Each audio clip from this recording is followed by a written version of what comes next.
DS Chauhan साहब चूंकि farmer DGP हैं उत्तर प्रदेश के, और उत्तर प्रदेश के मामलों को लेकर के बहुत अंदर खाने तक आपकी समझ रहती है, पैठ रहती है। सर आप तो नोएडा में ही रहते हैं, आज आप कहीं दूर से जुड़े हुए हैं, लेकिन ये जो पट्टे हैं ये सरकारी ज़मीन, सरकारी ज़मीन की बात करता हूँ जो यहाँ के एडमिनिस्ट्रेशन के तहत आती है, जिसको एलएमसी कहते हैं, वो और अथॉरिटी के ज़मीन, इन ज़मीनों की जिस तरीके से बंदरबांट हो रही है, जैसी धांधलियाँ हैं, जैसे धतकरम हैं, जैसा भ्रष्टाचार है, ऐसा लगता है कि सबने आँख पर पट्टी बांध रखी है, कान में तेल डाल रखा है, आवाज़ नहीं जाती है। सर यशवंत जी, मैं सर्वप्रथम न्यूज़ इंडिया 24/7 को बधाई देता हूं कि उन्होंने बहुत ही उत्कृष्ट इन्वेस्टिगेशन रिपोर्ट की है, और आपकी रिपोर्ट देखने के बाद में इसमें बहुत सिंपल एक्शन की ज़रूरत है। इसमें 3 एंटिटीज़ हैं, नोएडा अथॉरिटी और उनके एम्प्लॉयज़, ऐसे भूमाफिया जो फ्रॉड करते हैं, और तीसरा पब्लिक जिसको चीट किया जा रहा है, और इस पर क्रिमिनल एक्शन और सिविल एक्शन दोनों होना चाहिए। नोएडा को एक एसआईटी बनाकर तत्काल पुलिस में एफआईआर कंप्लेंट देना चाहिए कि ये फॉर्जरी चीटिंग हुआ है, उस पर एफआईआर दर्ज होनी चाहिए, लोगों को अरेस्ट होना चाहिए और उनको कानून के कटघरे में खड़ा करना चाहिए।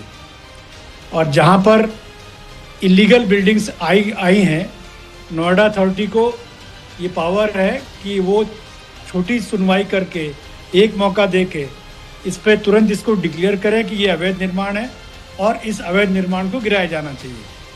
और जो अपराधी हैं, भूमाफिया हैं, उनको तत्काल जेल भेजना चाहिए। और जो बिल्डर्स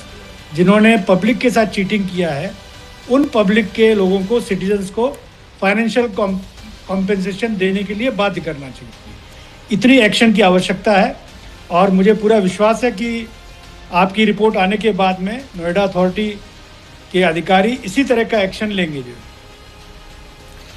ये एक जिम्मेदार पदाधिकारी, एक बड़े ओहदे पर बैठे हुए डीएस चौहान साहब इस बात की उम्मीद कर रहे हैं कि कार्रवाई होगी, इसमें क्रिमिनल केसेस दर्ज किए जाने चाहिए।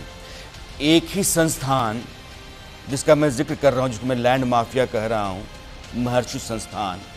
एजुकेशन इंस्टीट्यूशन के नाम पर, उसने अगर इतने धतकरम, धांधली और ज़मीनों पर कब्जे किए हैं तो बाकियों ने कितना किया होगा, या फिर इस तरह के और कितने होंगे।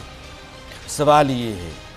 अगर आप ज़मीन सरकारी है, एलएमसी की ज़मीन है, अथॉरिटी की ज़मीन है, अथॉरिटी के लोग अगर चुपचाप बैठे हुए हैं, कई संगीन सवाल हैं, उन सवालों तक मैं आना चाहता हूँ। और मेरा मकसद ये नहीं है कि मैं सिर्फ आवाज़ उठाऊँ, मेरा मकसद ये है कि इस मामले में इंसाफ हो और सज़ा हो। अगर मुकदमा दर्ज नहीं होता है, अगर जो दोषी हैं उनके खिलाफ कार्रवाइयाँ नहीं होती हैं, तो एक ज़िम्मेदार, जवाबदेह चैनल होने के नाते मैंने अपना काम अधूरा किया है। और मेरा काम, मेरी जिम्मेदारी तब तक पूरा नहीं होती है जब तक मैं इसको उस अंजाम तक ना पहुंचा दूं जहां तक पहुंचना चाहिए, जिसका जिक्र डीएस चौहान साहब कर रहे हैं, और ये बहुत ज़रूरी है। भुवन भास्कर साहब।